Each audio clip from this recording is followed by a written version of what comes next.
Thanks for joining me for episode 0 of the Dynasty Lifestyle Podcast.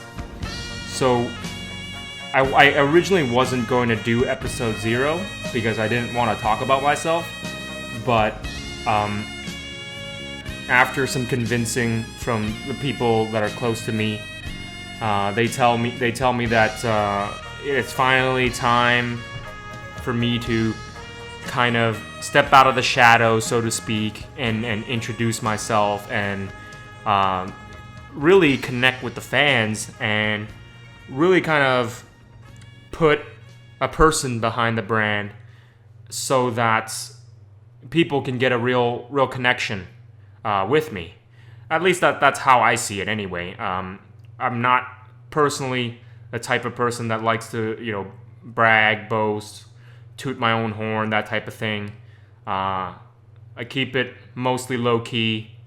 Of course, there are certain times when, my extroverted side comes out and I'm like, all right, it's time for me to be, it's time for me to shine, time for me to take over, time for me to, put on a show, whatever it is.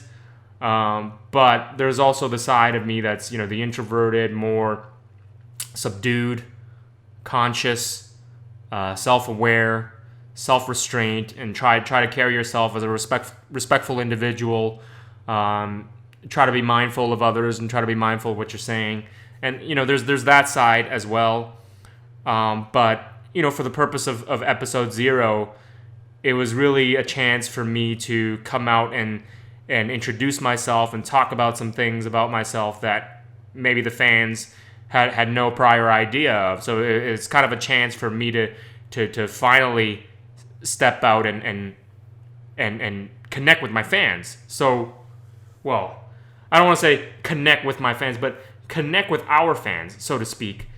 Originally, I wasn't going to do this, like I was saying, because I felt there's no reason for me to do that. There's no reason for me to, put myself in the spotlight. It's kind of cheesy, it's kind of lame, it's kind of like self-promotion, that type of thing. But in the last 6 months to a year, I finally felt comfortable with what I was doing, comfortable with myself in the sense of, where the Dynasty, the brand is headed, how our fan base has grown so much. And I finally got comfortable enough where it's like, you know what? I think we're going to step outside our comfort zone and really kind of let it be known, kind of put ourselves out there a little bit and be like, this is who we really are, and this is what we really think. This is how we experience things, and this is what we stand for, type of thing. And I think fans out there appreciate the honesty. They appreciate being able to genuinely connect with somebody, with another human being, especially somebody that maybe they would not have connected with, if it wasn't for the internet, so to speak, and they'd be able to really enjoy that kind of experience. So before I get started and talk about, who I am and everything, I first of all, I want to thank everybody who's tuning in.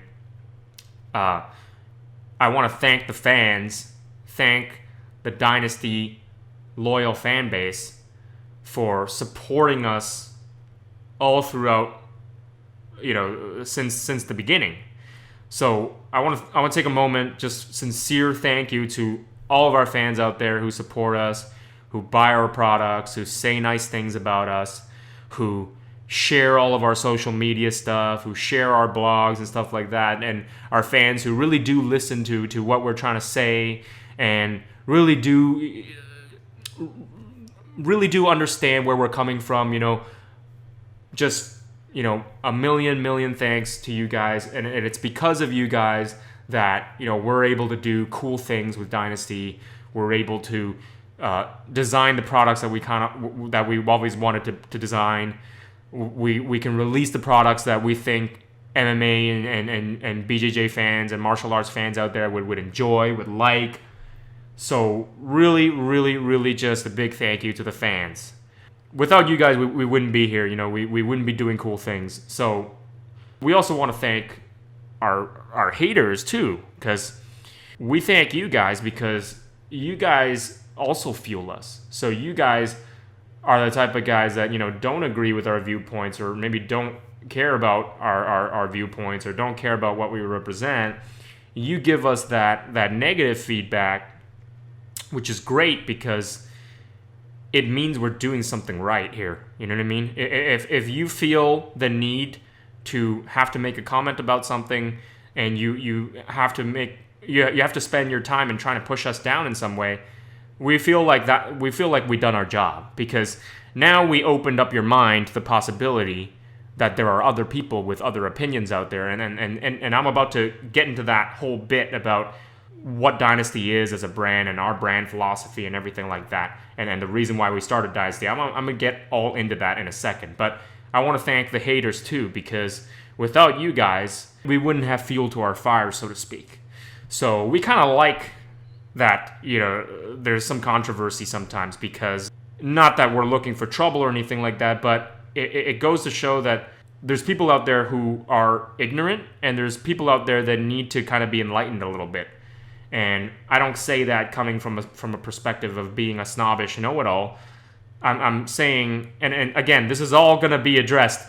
I'm saying that, Dynasty is different. Dynasty is not your average brand, and there's the whole reason why we started it in the first place. So why don't we get right into it? So this is episode 0.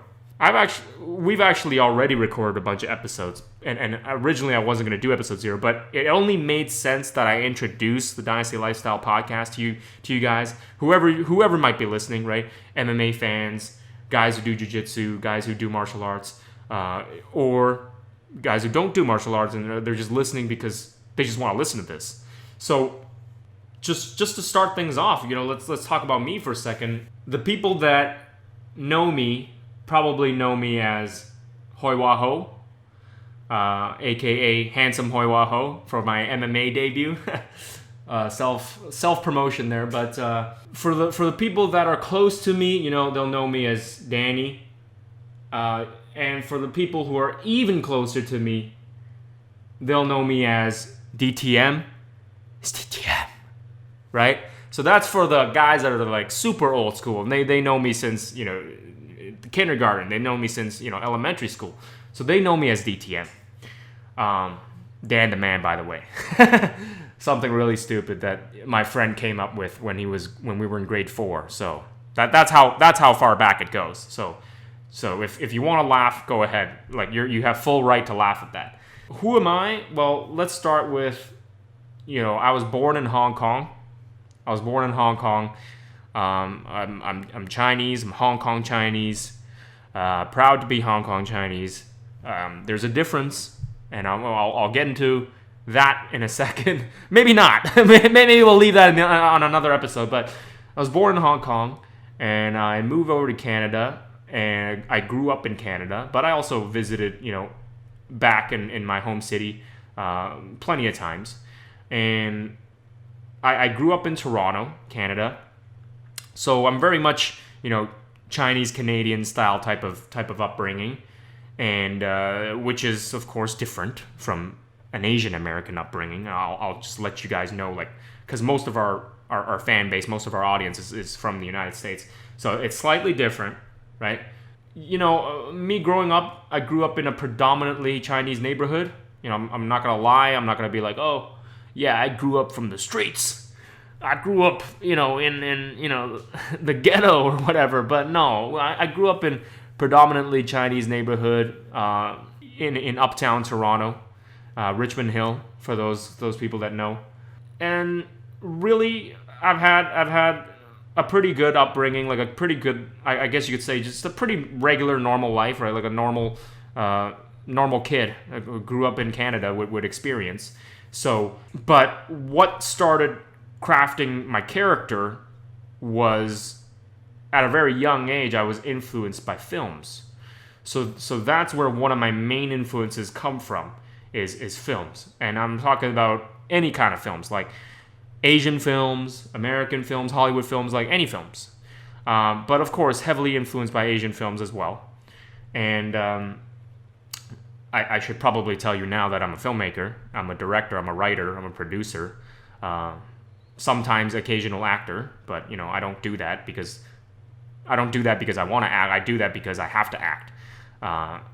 There's sometimes there's just not the right person around for you to cast them in that role. So you figured, okay, I might as well just cast myself because I'm just playing myself. So there's a little bit of me in there. You might be saying, oh, well, what did you direct? What did you write? And all that type of stuff. That's kind of like a different topic. So I'm sure if you search around on the internet, you'll find it. Of course, I'm just a regular guy. I don't see myself as some kind of big shot or some kind of celebrity or whatever it is. I really don't like that at all, really. I'm against that type of style of thinking, right? Thinking that, you are like some kind of celebrity and thinking that you are super important or something like that. I'm very much against that type of thinking. I think that puts, an arrogant type of mindset in life when you go through life and you become an arrogant person. And, that's the wrong way to go about things in life. And I'm not going to lie. I mean, I would say I used to be an arrogant person, or in some ways I still am an arrogant person. But I've largely come to terms with that and largely come around that fact and try not to be an arrogant person anymore. And I'm about to get into that because, so what did I say? Okay, I said one of the big influences is film. So I'm heavily influenced by film. So that's what I studied, and that's what I do, as a career, quote unquote. You could say that. But then martial arts came into the play, right? Right around when I was like, I can't remember because I started martial arts young, but I can't remember exactly when it was. So it was probably like 10 years old or something like that. So martial arts became a huge influence. So one thing was film. Film and entertainment was a huge influence. Another huge influence was martial arts. And I don't mean influence as in like, oh, it's affecting me to behave a certain way. No. What I mean is I studied it. I studied the filmmaking. I studied what films are like. And then I also studied martial arts. I've been a lifelong martial artist. So those are the two things that, I'm extremely well versed in. Let's talk about martial arts because this is the Dynasty podcast. So let's talk about martial arts. So I started Goju-Ryu style of karate when I was 10 years old. Got my black belt in a couple years, and in the MMA world that doesn't mean anything. I understand, and ultimately it does not mean anything. But I was the type of person that took martial arts very, very, very seriously. Competitive martial artist, deep end, just fully immersed into it. So you could say I'm a real black belt as opposed to a McDojo black belt. You know what I mean? So if you popped me into a karate tournament right now, right this instant, even though I haven't trained karate for the longest time, if you popped me into a karate tournament right now and you told me to compete against the black belts out there in the provincial level, at a national level, yeah, no problem. I'd do it. You know what I mean? I think I could smoke most of these guys. I think I could smoke 90% of these guys. That's what I'm trying to say when in terms of like, okay, how seriously did I take karate? Like I took karate at a serious level. And then I jumped from karate to taekwondo because I started getting bored. I started getting bored because my Goju-Ryu karate gym focused a lot on katas instead of kumites, instead of sparring, or instead of sparring competitions. So I was a young, energetic, brash, rebellious type of kid, and I was like, I need to go out and kick ass. So a friend of mine in high school introduced me to taekwondo. He's like, "Oh, I do taekwondo. Like, why don't you try taekwondo?" I was like, "All right." And then I remember I went into the taekwondo dojang, and then as like a cocky karate black belt, and I was like young and stupid, and I was like, I could kill you guys. You know what I mean? Like, you guys have your hands down and you're doing your stupid kicks. Like, I'll just punch you, like, through your chest guard, and then I'll just punch you. I'll just kill you guys. And I went into taekwondo not understanding it, and I went into it not respecting the martial art, right? And we all do that because we don't know it, so we don't respect it. So I went into it not respecting and not knowing it, right? And eventually, after 6 months, whatever it is, okay, I started picking up the taekwondo techniques. I'm like, all right, I see how they can be used now. I see how they can be utilized now. It's not just putting your hands down and playing tag with your feet, even though that is seemingly what it looks like, right? As I got into the more advanced techniques, the countering techniques, the spinning techniques, the shuffling techniques, the weight distribution techniques, the timing techniques, what move beats another move, As I started getting to the deep end of Taekwondo, I started respecting Taekwondo. I started understanding what the high-level moves were. And again, I'm a martial artist, so I loved studying it. So now I had a deep understanding of karate. Probably did about 5 years of karate. And then I had a deep understanding of Taekwondo. Now I did 5 years of Taekwondo, competed, right, all across, during that time. I never competed at the highest level. I will say that. I never competed at the highest level because I was also in school. I was studying, focusing on my academics, so to speak, and I was working part-time. So I was kind of doing everything. I was all over the place. I was doing everything. I was in school. I was at work. I was training martial arts. And then I was making my independent little short films at the time. So you could see, I'm all over the place, and I'm just like a 24/7 maniac type of person. Like I'm on. That's how much energy I have. That's how crazy I am.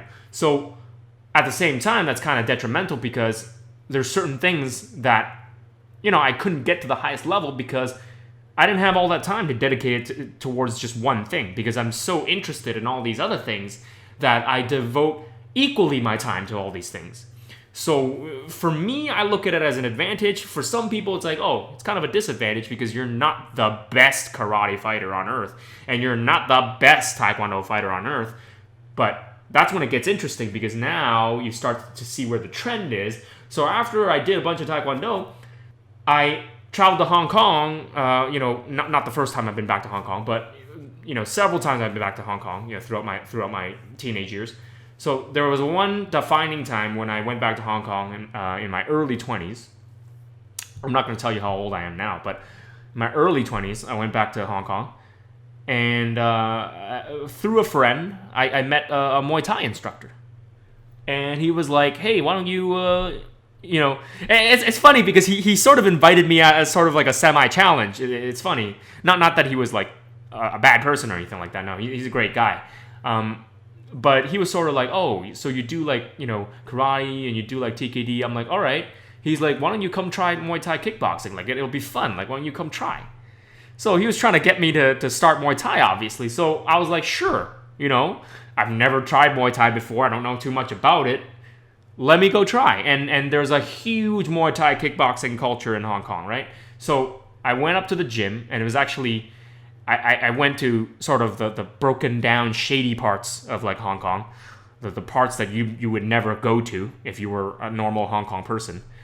So I went to sort of the government housing areas, the rundown areas. So people who are from Hong Kong, they speak Cantonese. I went to Yuen Long, in that area. So I went to the gym, and it was a tiny room. It was a tiny ass room, and I did their Muay Thai class, and I was exhausted. I was like, holy crap. Like, this is a different level of fitness that's required. This is like the Muay Thai level of fitness that you have to get into. It's so much more demanding than the karate level. It's so much more demanding than the Taekwondo level. Cardiovascular-wise, strength conditioning-wise, like, you need to be up at this point, because now you're hitting each other for real, and you're hitting each other hard, and you're making full contact. That was the difference. So I got the taste of that. I got a bit of taste of that, and I was hooked. I was like, man. So I wasn't hitting people with full power before, but now I want to learn how to hit people with full power. So then I met my buddy there, and we became quick. Oh, this wasn't the instructor. Like, I met one of the kids training there, and what I mean by kid is, like, he was like, what? He must have been like 16, 17 at the time. But even though, and his name's Martin Hung Wah Ho, so he's a 5-time professional Muay Thai champion in Hong Kong now. So he's extremely legit now. But I met him like when he was like early, when he was like 17 or whatever, and he started Muay Thai the same time I did. But he already had way more talent than I had. Like, undoubtedly, like he already had way more talent. He had way more athleticism, speed, power, coordination, all there already at a very early age. So it was natural for him to become a full-time fighter, right? Not for me, because for me, I'd be doing so many other things. I was so interested in all these other things. Full-time fighting was never truly on my mind. I mean, I'm sure, we have our certain egos and we want to compete as an amateur and things like that. But professional is a totally different ballgame. And, I don't have any illusions about that. I know where my athletic ability is. I know where my skill level is. I don't suffer any delusions about being a full-time fighter or anything like that. But I'll still smoke most guys. But I'm just saying I'm not a pro fighter, and I don't pretend to be. And that's okay. I'm totally cool with that. But I got hooked on the Muay Thai from then on. And then when I came back, I was like, man, I was in that transitional phase again. So this was like just before I was about to get out of university. So I was in that transitional phase where it's like, okay, I did 5 years of karate. I did 5 years of Taekwondo. I just got a little bit of taste of Muay Thai. Oh, and what the hilarious thing was, when I just started Muay Thai training, after 2 days of going to that gym, I'm like, I'm bored, get me a fight. That's literally what I did. I was like, this is after my second class. I'm already better than all the people in this room. The only person that's better than me is my buddy Martin, who's a pro freaking 5-time Muay Thai champion now. So the only person that's better than me is Martin. I'm like, I want to take a fight while I'm still here in Hong Kong. Like screw it. Like, let's do it. So they matched me up with my first opponent, and whatever. I ended up beating him, unanimous decision. And I was like, I was really green at the time. I was like, I couldn't box. I couldn't kick properly. I was basically just a TMA guy, like a traditional martial arts guy. But you put some boxing gloves and you put some shin guards on me, and I was in there pulling all these stupid TMA moves. So, but whatever. I still beat the guy, and I was hooked. I was like, man, I want to do combat sports. I want to mix things up. I want to do MMA. I want to do jiu-jitsu now. So when I went back to Canada, I was like, all right, I need to find another gym now, because I've exhausted those two martial arts, and I want to learn more because I'm still hungry for more. So I had to decide between going to a Muay Thai gym, going to a BJJ gym, and I was testing gyms out as well. So I went and tested out some jiu-jitsu gyms as well. And then I had to decide from that or go with a Sancho Sanda kickboxing gym. And I'm like, they all seemed intriguing to me.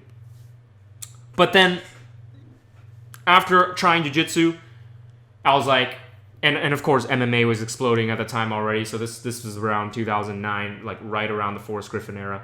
I knew MMA existed a long time before that. I mean, I knew MMA existed when Tito Ortiz and Chuck Liddell were feuding. And of course, Pride and all that.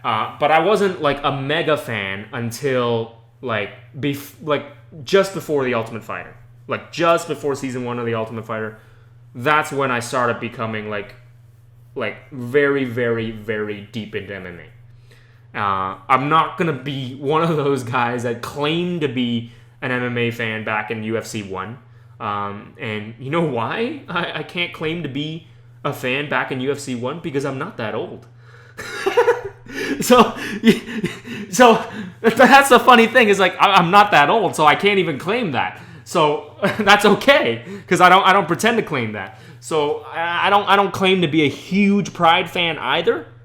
But right when I started getting into MMA, like really, really getting into MMA, was around 2007, 2008, 2009, like just before Ultimate Fighter 1.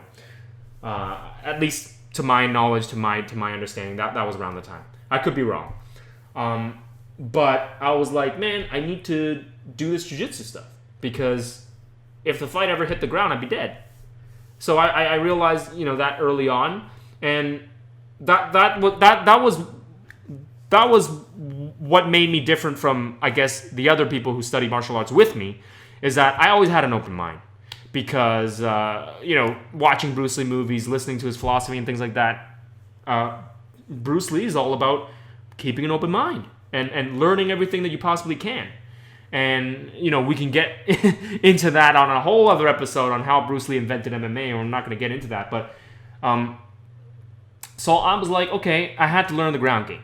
So I finally decided, okay, I'm going to go to a jiu-jitsu gym and learn jiu-jitsu. And, of course, it was like the hardest thing you could probably learn, right? I was like, jiu-jitsu is so much more difficult than to learn to strike. And obviously, people who've grappled their whole life, they're going to say the opposite thing. They're going to be like, oh, striking is the hardest thing that you could learn. Differing opinions. And you're not right and you're not wrong. I think that all comes down to your body type and how you're trained to react to certain things. Some people are just natural grapplers. Some people are just natural strikers. Some people's body, they just react and move differently. They react naturally well to grappling. Maybe they don't react naturally very well to being hit or trying to hit somebody. And then vice versa. I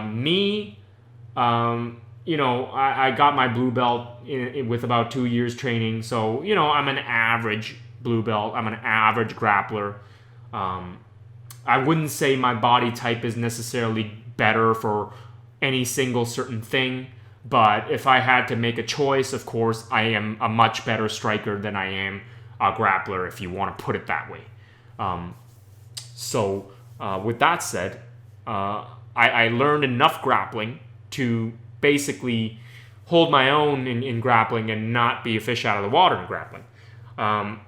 But at the same time, at the same time I was training jiu-jitsu, I also wanted to train Muay Thai. So I actually trained both at the same time. So I went to one gym for jiu-jitsu, and then I went to another gym for Muay Thai, kind of like secretly. I didn't want to tell anybody because whatever, politics and all that type of stuff. But because I wanted to learn both. I was like, I needed better striking. I needed better boxing. I needed better kicks. And I needed grappling. So then I did that for another 2, 3, 4 years.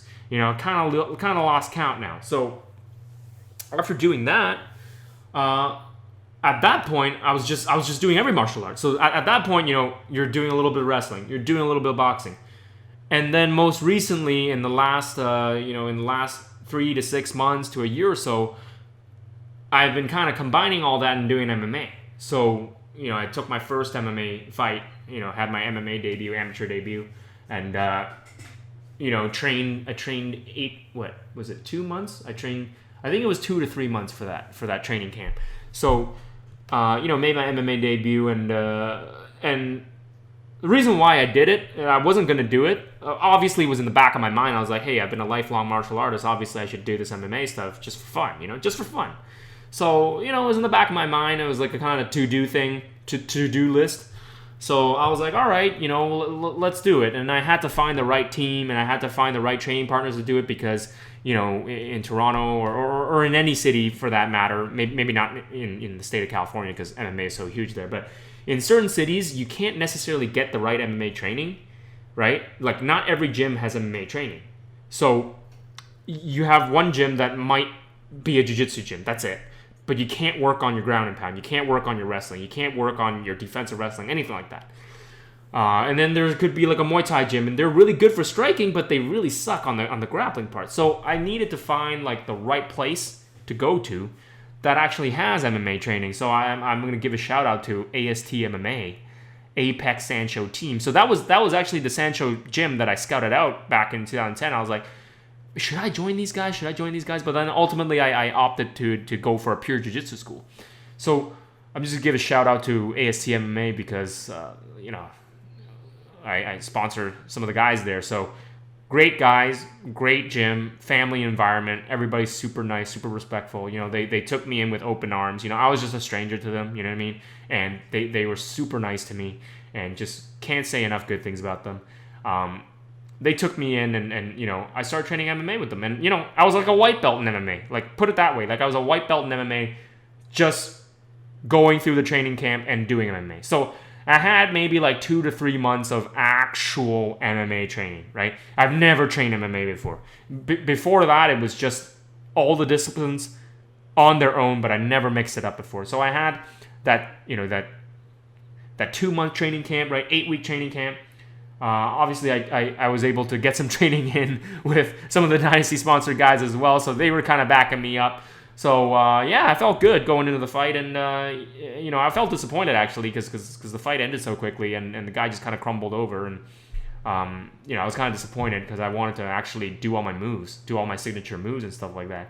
So it was kind of crappy because I beat him so quickly, and then I'm like, oh, the fight's over, and and it takes so much prep work to actually step into the MMA cage. As far as anybody who competes knows, it's almost like it's not worth it for me to do that whole process, that whole training camp again, just to get another fight. But never say never. But that's basically my martial arts background. So getting into that, you could see that I most of my life is martial arts, basically. So you could say all my life is martial arts. So when did Dynasty come into play, right? When did Dynasty come into this? Well, what's really interesting about that is that, so right around the first year, or I can't remember now, so probably like right when I started jiu-jitsu, like right when I was still like a white belt and stuff, maybe about like 6 months in or something like that, or maybe like a year in or something like that, I started Dynasty already. And there's a reason why I started that, and then there's a really good reason why. So here's where the fans get to connect the dots with me. So when I was training BJJ, I'm whatever. Like obviously I'm a Chinese guy. And I was very proud of being Chinese, proud of being Asian. Right? And there's nothing wrong with being proud of who you are and being proud of yourself. But I noticed that there was a trend in MMA or trend in jiu-jitsu that anytime that there were like Asian designed products, it was pretty much 99% Japanese influenced, right? And disclaimer, just so you know this now, I don't dislike Japanese people or anything like that. I don't dislike Japanese culture or anything like that. I know between China and Japan historically, there a lot of things happened, but it wasn't about that, so to speak. It was more just like me as a Chinese person looking in, and me just starting out jiu-jitsu. And everybody starts out jiu-jitsu as a white belt, and they're super excited about the sport, and they caught the jiu-jitsu bug and everything like that. So they want to buy all the gis, they want to buy all the gear and all that type of stuff. So I was searching around. And I was like, okay, and obviously I was buying the gear. I was like, I got 2 gis and a whole MMA set and a whole striking set and all that type of stuff. So I was dropping $500 on gear and stuff like that. And I was noticing that hey, there's just all of this stuff is Japanese. So I'm like, there's really no Chinese designs out there. There's really no kind of authentic, Asian designs or what I would call authentic Asian designs out there. It's mostly just sort of your stereotypical Americanized perspective, Americanized version of what they think Chinese culture is, or what they think Asian culture is, or what they think Japanese culture is. And, not to get into specifics and throw names around and stuff like that, but that's how I feel about it, right? And I was like, well, there needs to, and coming from the perspective of an artist too, I was like, I want to design my own stuff. I was just I was so arrogant, I guess you could say. there's a bit of arrogance there. I was so arrogant as an artist, I guess. I was like, I want to express myself. I want to wear something that nobody else has. I want to design something so cool, so badass, so different, so unique, so authentic that nobody else can wear it. Nobody else can, and nobody else come up with this. That's what I wanted to do going into it. So chip on your shoulder type of thing. But realistically, I had a genuine purpose going in. My genuine purpose was I really want to bring out authentic Asian designs out there. Because the mass people out there don't know. The mass people out there, they only know karate. The mass people out there only know judo. They don't know anything about Chinese culture. They don't know anything about kung fu. They don't know, like, I mean, the real kung fu, not like the fake kung fu, not like the kung fu that Americans know. I mean, like, the real kung fu stuff. So the real Asian culture, you know what I mean? And people that are listening in, and they're probably gonna make a comment. It's like, oh, yeah, what is that supposed to mean? Like you're just being snobby, like you're just being pretentious dick or something like that. And there's a subset of people that are gonna feel that way, but then there's also a big chunk of people out there who know what I'm talking about. You guys know what I'm talking about. Like, you guys go to, like, Chinatown and they give you, like, the fortune cookies and crap like that, and that's not actual Chinese cuisine. Like, that's not actual Chinese culture. That's just an Americanized version of Chinese culture. Fortune cookies don't exist in Asia. I've never had fortune cookies back in Hong Kong. We just yum cha. You know what I mean? So there's all this kind of, like, Americanized version of what they think Asian culture is, or what Asian culture should be. And this is what I noticed. And as an artist, as a person that was proud of my background, I was proud of my heritage, proud of my history, I was like, there needs to be a brand out there that separates all this played out stuff, that separates all this watered down crap, and, whatever, excuse my language, but this is really how I feel. There needs to be a brand out there that, takes away all this cheesy stuff and brings out some dope ass stuff, basically. So, not to get on to a whole 2-hour, 3-hour rant about, okay, what did I, do then, at that point. So, that's going to take way too long. So, I'll just give you some highlights. So, the first gi that we did was the Raging Demon gi. And immediately that turned people's heads. Immediately that sparked people to pay attention to us. And, and I don't want to get into a whole 5-hour thing about it, but just to give you a little bit more about the brand philosophy, so that was the main idea, right? And as the brand evolved and we released the products that we wanted to release, the special products that we wanted to do, another highlight that we came out with that was truly original, it was ours, was we were the first ones to do full body armor designs. I kid you not, look back, all the way, you could trace it back all the way back to 2013, 2012.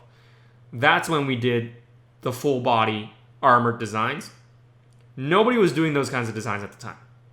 Nobody was. When you look back, at that time, people were doing sort of like your logo kind of rash guards.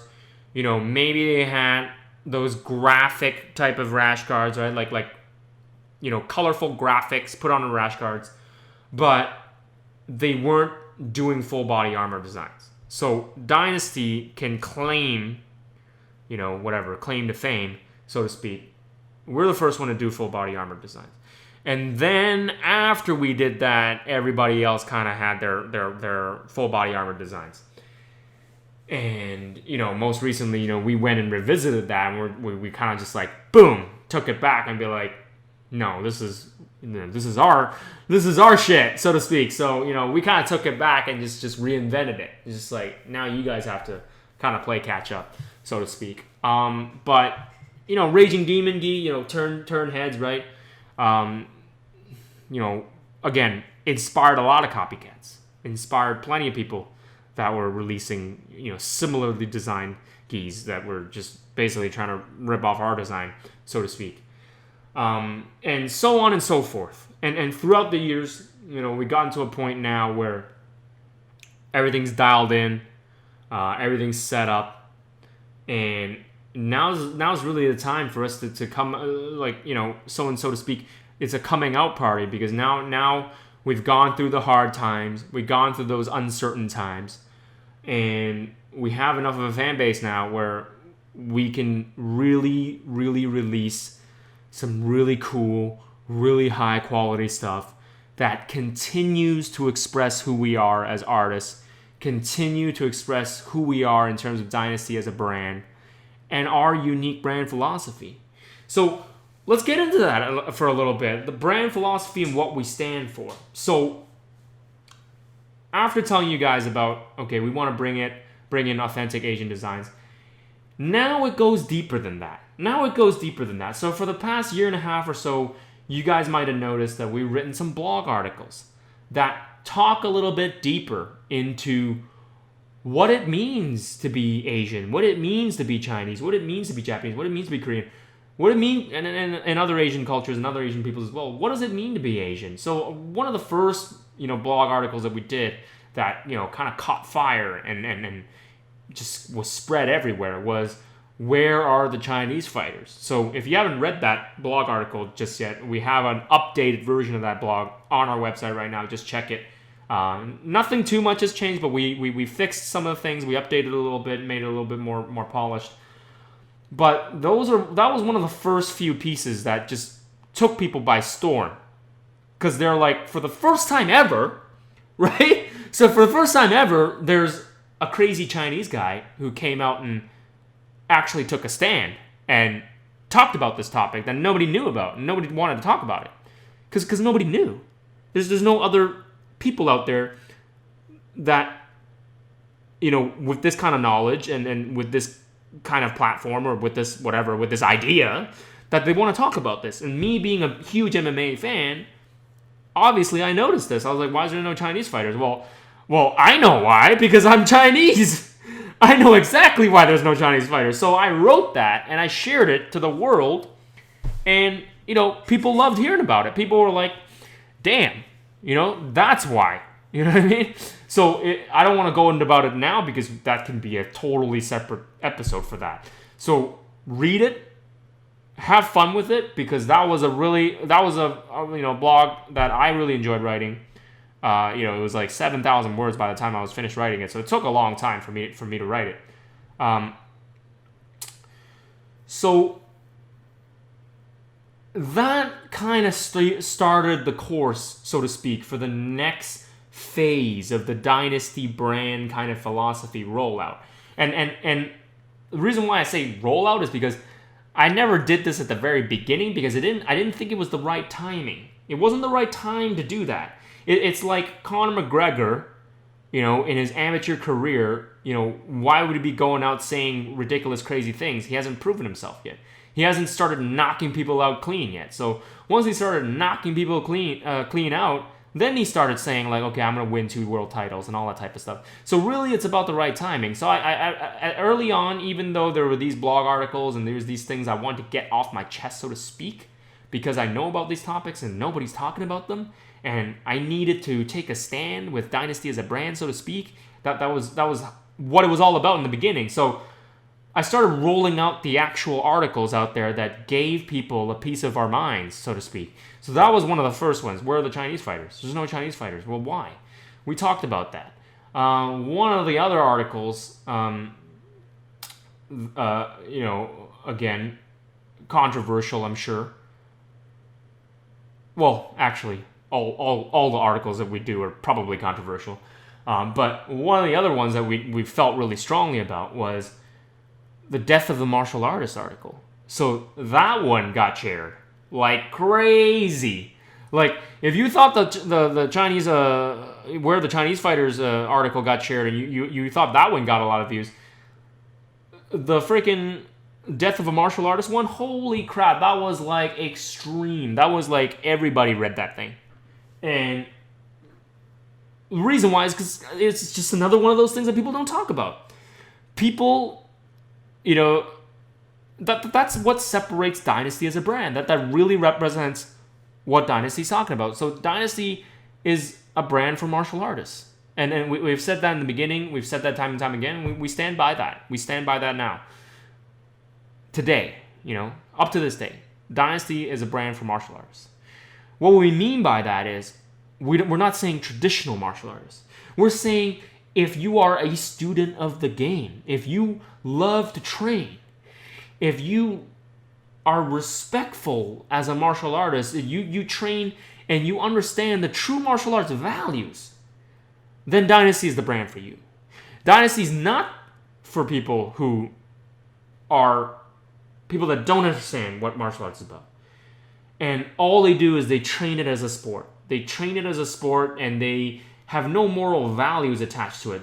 They train it as a sport, so they'll cuss, they'll talk shit, they'll involve themselves in questionable behavior like violence towards women, or they're drug abusers, or whatever it is. And I'm not saying like, hey, you can't drink and you can't smoke weed or whatever. I'm not saying like lifestyle choices. I'm not talking about that, guys. Like, don't get it like confused. Don't get it twisted. You can drink beer, you can have fun, you can whatever, do recreational drugs if you want. That's your thing. That's cool. We're not judging you based on that. What I'm saying is people who are assholes, people who use martial arts to bully other people, people who think, just because they're super good at jiu-jitsu or super good at Muay Thai or whatever it is, and they use that as a tool to bully people. That's what I'm talking about. I'm not talking about lifestyle choices. I'm talking about the philosophical way of you living life as a person. Like, are you an asshole or are you not an asshole? That's what I'm saying. So, if you're a martial artist, you're respectful of others, you carry yourself well, you represent yourself well, and you don't do douchebag type things. And that's really just morality. It's not about whether you believe in it or not. It's whether or not you're a good person or not. So really, it's not about, if I do jiu-jitsu and I smoke weed, that makes me a bad person. No, that's not what I'm saying. You could be the coolest, funniest, chillest, most chill guy on earth, and you could be doing those things. You could be a super nice guy and be doing those things. That doesn't mean you're not a martial artist. In fact, you are a martial artist because you're a super nice guy and you do martial arts. That's a martial artist. But if you are the type of guy that's like a meathead, you beat people up in the gym, you crank on submissions, you bully people, and all you want to do is like get into brawls, get into fights, and you're that type of guy, and you don't understand the deeper meaning of martial arts, then that's what I'm talking about. Those are the kinds of people that Dynasty is not for, because that's not what we stand for. So I just kind of went ahead and explained some of those things about the Dynasty brand philosophy of what we don't stand for. So what we do stand for is, authentic Asian identity, and we've been starting to roll those kinds of things out and kind of let people know, like, hey, this is a part of our Asian identity. You can kind of read this blog and you can kind of understand that. We started expressing ourselves in that way, and we felt it was the right time to do that. Whereas before we felt, it's not relevant right now. It's people don't want to listen to that right now. You know what I mean? They just want to buy the gear. They just want to see cool designs. And of course, we're all about the cool design. We're all about pushing the envelope and the innovation on gear. And another one of the things that, what I just said was, what I covered was, we come out with cool gi designs, and we come out with cool rash guards that people have never seen before, right? Designer series stuff. Another cool thing we want to bring out was the Pride gloves. It was like nobody was making the Pride gloves anymore. So I'm like, we gotta make the Japanese MMA Pride gloves again. You know what I mean? And I would say it wasn't a full-on success for us, but it was still a success. What I mean by not full-on success is it's very, very hard to recreate the actual, Japanese Pride MMA glove. But we tried our best. You know what I mean? And I have a secret news to drop is you're gonna see a version 2 of that very, very soon. So that those are for the fans listening right now who've been chomping at the bit, emailing us, so to speak, and saying, "Oh, come on, when are you guys gonna restock that? When are you guys gonna restock that?" And we're like, "We're not gonna do it again. We're not gonna do it again. We're not gonna do it again." For the longest time, I was like, "We're not gonna do it again." But yes, I just confirmed we are gonna do it again, and we're gonna make sure it's a lot better. It's a lot better. So going back to the brand philosophy part, so people were starting to get a feel and an idea of where our philosophy was, what our take on things was, and we felt it was the right time to start rolling that out. So you started seeing that in the last couple of years or so. We write the blog article and we kind of share our viewpoints a little bit. So death of the martial artist was another big one, right? People were clamoring about that, and people were just up in arms about that one. Another one that, didn't get as many views, right? Because people wrote it off, they quickly wrote it off as like insignificant or like whiny or whatever it was the cultural appropriation piece that we did. And, it was a little bit disappointing for us, to be honest with you, because While there was good reaction to that, I think people did understand that. A group of people did understand that. There was also a huge group of people that didn't understand that. And there was a huge group of people who kind of actually didn't even read it. They just kind of looked at the title and they're just like, oh, this is like a whiny SJW article. I'm not going to click on that. I'm not going to read it. Or people who read, halfway and just like, all right, these guys are just whining and complaining. We're not going to care. We're going to go into the comments and type what we think is happening. And it was a little disappointing because that piece was kind of a big piece on our brand philosophy, on why Dynasty the brand even exists. And, I'm not about to go into it and talk about, okay, oh, this person said this, and he said, she said, and we're going to, debunk this, and we're going to, reply and respond to these things. That will take another episode on its own, because it's too much to get into. So, there was that piece. And then there were fans out there who did understand this, which is great, and I just want to give a shout out to those guys. To those guys who did understand this. One of those guys is actually Ben Wynn. Ben Wynn read our article, and he totally agreed with us. And like, we didn't message him, like we didn't like ask him. We were like, hey Ben Wynn, like, can you share our article? Like, can you agree with us? Like we didn't do any of that stuff. When we wrote it, when we released it, that was truly how we felt. And if you guys need a recap, just reread the article again. And read it in full, please. Please read it in full so you can understand what we're talking about. And Ben Wen totally understood what we were talking about. He shared it.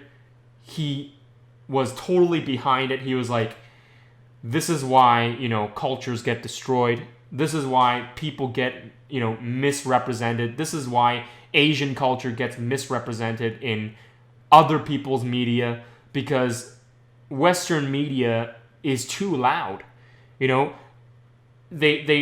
take these things and they blow it up and they make Hollywood films about it, and everybody believes it. They think it's true, but it's not true because they've never been to Asia. They never live life like an Asian person. They've never met an actual Vietnamese person before, or they've never actually talked to a Chinese person before. So they make all these assumptions based on things that they've seen in movies, the things that they see in the media, things that they see in magazines, or that one Asian friend that they talk to for 5 minutes in class, and they're like, oh, because that Asian person said that they're not offended, I don't have to be offended. Yeah, it's totally cool, it's totally free for all. Like, that's not true at all. Like, if you had actual Asian friends, and you've actually met enough Asians, and you've talked to enough Asian people, you're going to get a different answer from a different Asian person. Because there's so many Asian people out there, and then there's so many different kinds of Asians.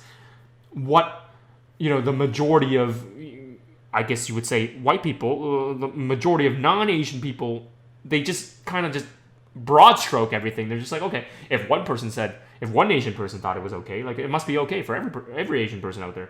That's simply not true. That is simply not true. That's like if I went up to a white person and said, hey, so-and-so thinks killing seals and killing whales are cool, and they eat cow heads or something. And then another, white person would be like, no, I don't eat cow heads. I don't think killing seals are cool. Like, I'm an animal lover. You know what I mean? And then another person would be like, no, I don't smoke weed at all. And then another person would be like, no, I'm totally down with weed. But that's 4 different opinions from 4 different white people. Does that mean me as an Asian person, when I'm learning about white people and I'm learning about American culture and I'm learning about European culture and I'm learning about Canadian culture, that I suddenly judge every single white person the same way based on one, thing? No, right? We treat people as individuals. So that's what people don't understand. It's like 90% of the people out there, 99% of the people out there have never talked to or met an Asian person before. So they're just like, oh, yeah, if I see, this, then it's probably okay. And anybody who says that they're not okay must be a whiny SJW, quote unquote. And not to get into all that, but I already got into a little bit because that's how I personally feel about this. That's how I personally feel about this, and in a large part, Dynasty exists because there needs to be a voice that says something about it, right? And we can dedicate a whole episode of that. So you'll see that in the future. We're going to dedicate certain topics and certain things, and we're going to dedicate our time into really dissecting that. And actually, let's talk about the format of the podcast, so to speak. So we're like an hour in, and I haven't told you guys what I wanted to do with the podcast, so to speak. So why am I even doing a podcast? So not everybody sits down and reads blog articles. So some people just digest their information differently.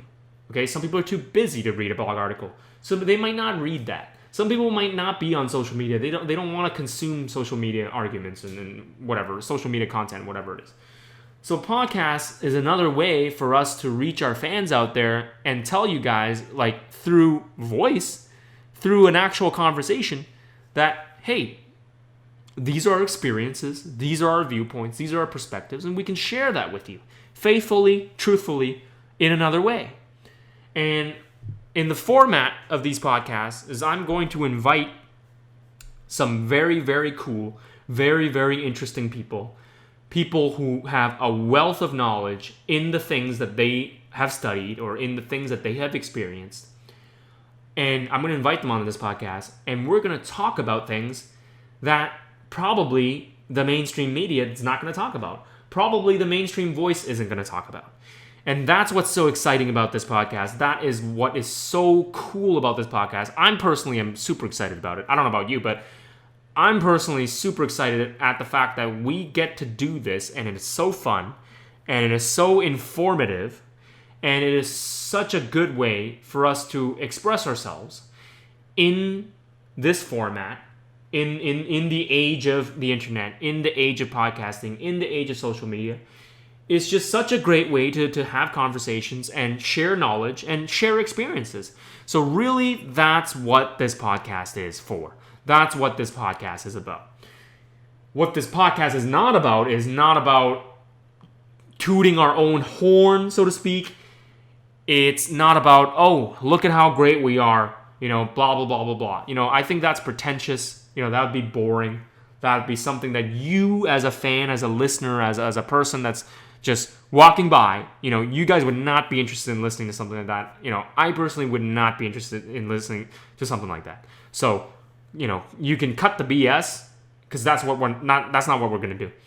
People who are lifelong whatever, let's get them in here. Let's start sharing.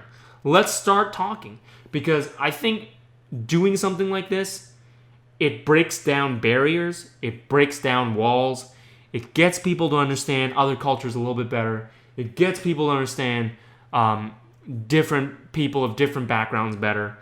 And I think ultimately that's also what Dynasty is about. It's about breaking down those barriers. It's about breaking down those walls. It's about sharing cultures. It's about sharing backgrounds.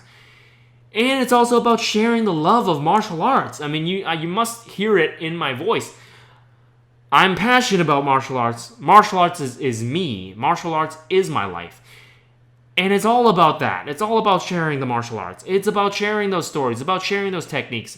So I'm going to try and keep this episode 0 short for you, because in the upcoming episodes, and we've already recorded them, you're going to be able to dive into that. And you're going to be able to hear all that. You're going to be able to experience all of that.